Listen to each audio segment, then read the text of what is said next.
En el Estado mexicano, el Estado es el conjunto de instituciones y órganos que desarrollan acciones para responder a asuntos públicos.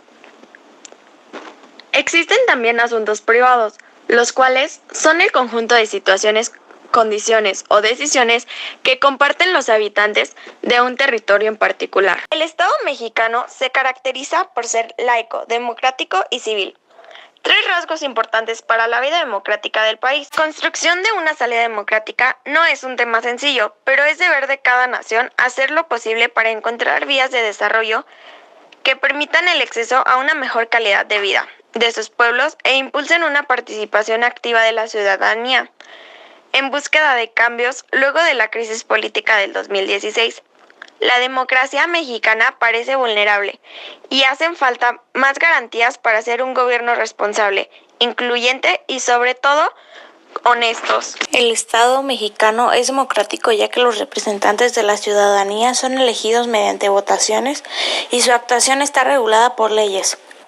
También lo es porque existen mecanismos para que los ciudadanos expresen sus exigencias a los gobiernos municipales, estatales y federales, es decir, los gobiernos que encabezan el municipio de entidad y el país donde vives. Una característica de la democracia es la igualdad, no solo en la participación de la dirección de asuntos públicos, sino también en sus resultados. La pobreza constituye una violación a los derechos humanos. La desigualdad constituye una violencia estructural, dado que, entre otras cosas, según cifras de la Comisión Nacional de Evaluación de Política del Desarrollo Social del 2007, en México el 42% de la población vivía en la pobreza y casi el 14% vivía en pobreza extrema. Como todos sabemos, la democracia no ha sido un progreso fácil. Al pasar de los años, desde la Iglesia antigua, ha pasado por una serie de conflictos como la desigualdad. La desigualdad es un problema social, el cual ya está presente aún en estos días. Es producto de la mala distribución de riquezas y no solo depende de los factores económicos, sino también de los factores o decisiones políticas.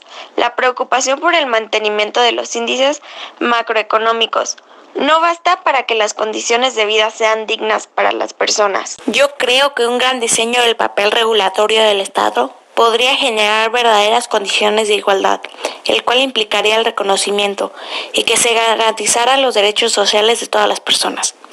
Así que para fomentar la igualdad entre las personas se necesitaría de los derechos humanos principalmente. Los derechos humanos son los que regulan que haya igualdad en la sociedad. Entonces, si no son cumplidos, no hay buena distribución. Entonces, lo que más se necesita son los factores económicos y los políticos. Para concluir con el tema, debemos tener muy en cuenta que la revolución fue algo que trajo muchos cambios para México, ya que con la dictadura de Porfirio Díaz, que duró un poco más de 30 años, la gente estaba en descontento y estaba totalmente en contra de la reelección de Francisco I. Madero. El pueblo, además de estar en descontento, quería expresarse, tener voz y que las decisiones no solo pasaran por el presidente, sino que también ellos pudieran elegir a sus representantes. Esos conflictos se usaron con la Constitución Política de los Estados Unidos Mexicanos, y esta Constitución fue algo elemental para el México del siglo XX y también para el actual, ya que en él se promulgan los derechos humanos, las garantías, la ciudadanía nacional, la división de poderes, la responsabilidad de funcionarios públicos, la Constitución y muchas otras cosas que la gente quería y que logró con la Revolución. 10 años de revolución sufrieron problemas políticos y sociales, pero que gracias a su lucha y a su esfuerzo pudieron lograr que es México actualmente y sobre todo pudieron establecer la Constitución política. Para continuar hablaremos sobre el México laico, sus orígenes y la importancia que tienen actualmente. En México, el Estado laico inició en la Constitución de 1857, pero no se afirmaba que el país era un Estado laico. Solo no reconocía la religión católica como religión oficial. La separación total de la Iglesia y el Estado se dio durante la Reforma, específicamente en 1859. Se trata de un proceso histórico que aún no se ha consolidado en su totalidad. La construcción del Estado laico se volvió a deslumbrar en la Constitución de 1919, Para decirlo con claridad, el Estado mexicano se definía como laico o simplemente no lograría construirse. Por último, hablaremos sobre el Estado civil.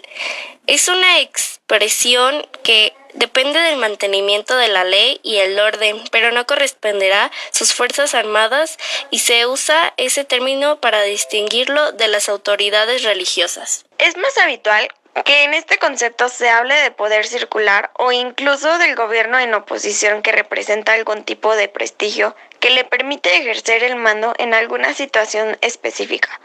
Así, se podrán respetar los mandatos o decisiones que se formaron.